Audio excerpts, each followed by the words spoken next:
अस्सलाम वालेकुम friends, welcome back to top smarties drama serial Mahanoor, जिसमें मुनीसा बेगम ये दावा करती हैं कि वो बाजी वहां पर पलटना जानती हैं जहां पर सामने वाले को यकीन हो जाए कि वो जीत रहा है। अब यहाँ पर ये बात उन्होंने हवा में नहीं की। इसी बात को मुद्दा बनाते हुए वो मैविश की शादी रुकवाएंगी, मैविश और जैन को अलग करेंगी और अपने अपने गुस्से का बदला लेंगी, इंतकाम लेंगी। लेकिन आखिर क्या करने वाली हैं मुनीसा बेगम? आखिर ऐसा कौन सा राज लग गया उनके हाथ? ऐसी कौन सी वीकनेस लग गई उनकी मैविश के लिए कि वो इसकी शादी तक तुड़वा देंगे और जैन की दिली ख्वाहिश ऐसे पूरी होने वाली है। तो फ्रेंड्स, आज का ये रिव्यू बहुत इंटरेस्टिंग है। जैसा कि हमने देखा कि जैन अपनी लाहासिल मोहब्बत के लिए एक बार फिर से महानूर के दर पर आ गया और उसे रूबरू पूछता है, बताओ, मेरे सवाल का जवाब दो, क्या मेरी मोहब्बत यकतरफा थी? तो ऐसे में महानूर ना चाहते हुए भी हाँ में सर हिलाती है। बिल्कुल यकतरफा थी। मैं आपके लिए वो फीलिंग्स नहीं रखती थी जो कि आपकी मेरे लिए थी, क्योंकि मैं जानती थी आप मैविश से मंसूब हैं और मैं ऐसे मर्द पर नज़र कैसे रखती जो किसी और का हो चुका। अब ऐसे में उसने जैन को तसल्ली तो दे दी, वापस अपने घर आ गई, लेकिन यहाँ आकर टूट कर बिखर जाती है क्योंकि वो झूठ बोल कर आई। घर आई तो बेड पर लेटकर बहुत रोती है और माँ बेटी की कैफियत को खूब अच्छे से समझती है, इसलिए उसे दिलासा देती है, हिम्मत देने की कोशिश करती है। वैसे यहाँ पर देखा जाए तो माँ बेटी का बॉन्ड बहुत अच्छा दिखाया गया, बहुत अंडरस्टैंडिंग है दोनों में और हर चीज़ हर बात शेयर की जाती है।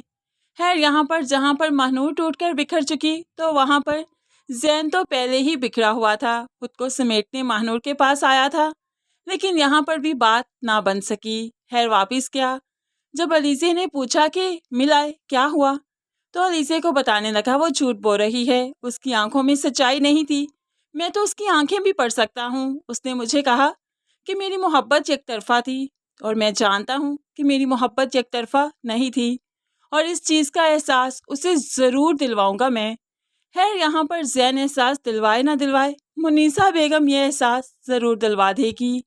तो फ्रेंड्स, मैविश से अपनी इंसल्ट का बदला मुनीसा बेगम कुछ इस तरह से लेने वाली है, जैसा कि हमने देखा था जब दानिश मैविश के रूम में आया था और उसको बता रहा था कि अब हमें महानूर को आज़ाद कर देना चाहिए, अब ज़्यादा देर उसे अपनी कैद में नहीं रखना चाहिए और तुम तो बिल्कुल नहीं मिलने जाओगी उससे। तो ऐसे में मैविश और दानिश जब बात कर रहे थे तो एक आवाज़ आई थी जिस पर दानिश भागते हुए दरवाजे की तरफ गया और वहाँ पर कोई भी नहीं था। दानिश के मुताबिक बिल्ली थी, इसलिए उन्होंने ये बात रफा दफा कर दी, लेकिन वो बिल्ली नहीं, मुनीसा बेगम थी, जिन्होंने सारी बातें सुननी थी, सारे प्लान को वो जानती थी और बाद में ये भी जानती थी कि दानिश ने महानूर की इज्जत बचाने के लिए उसको रिहा करवाया। होप सो दानिश से बाद में माँ ने पूछा हो और दानिश ने सब कुछ माँ को सच बताया हो और ऐसे में मुनीसा बेगम और दानिश दोनों की एक ही बात होगी। मुनीसा बेगम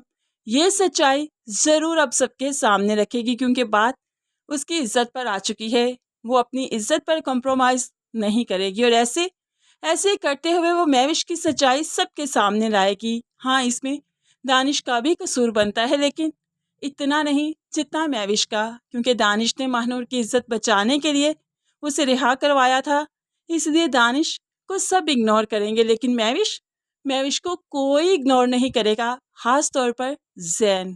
तो फ्रेंड्स, हमारी प्रेडिक्शन के मुताबिक तो ये कहानी अब इस तरह से चलेगी, मैविश की शादी इस तरह से रुकेगी। तो क्या आप हमारी प्रेडिक्शन से इत्फाक करते हैं या नहीं? ज़रूर कमेंट्स में अपनी कीमती राय का इजहार कीजिएगा। ड्रामे में अभी बहुत से ट्विस्ट एंड टर्न्स बाकी हैं, क्योंकि सिकंदर सेठ ने भी अभी यहाँ पर आना है जब मैविश को मालूम पड़ना है कि इससे महानूर की शादी होने वाली थी और वो सिकंदर सेठ को ज़रूर महानूर का पता देगी। तो फ्रेंड्स, अगर मुकम्मल ड्रामे की इकसात के बारे में जानना चाहते हैं, आखिरी किस्त के बारे में जानना चाहते हैं, तो ज़रूर चैनल को सब्सक्राइब कर लीजिए, क्योंकि बहुत जल्द हम एक वीडियो आपके लिए बनाएंगे जिसमें महानूर ड्रामे की पूरी एपिसोड्स का प्रेडिक्शन वीडियो होगा। ये वीडियो अच्छी लगी लाइक और शेयर ज़रूर कर दीजिएगा। दुआओं में याद रखिएगा, अपना बहुत सारा ख्याल रखिएगा। नई वीडियो तक के लिए अल्लाह हाफिज़।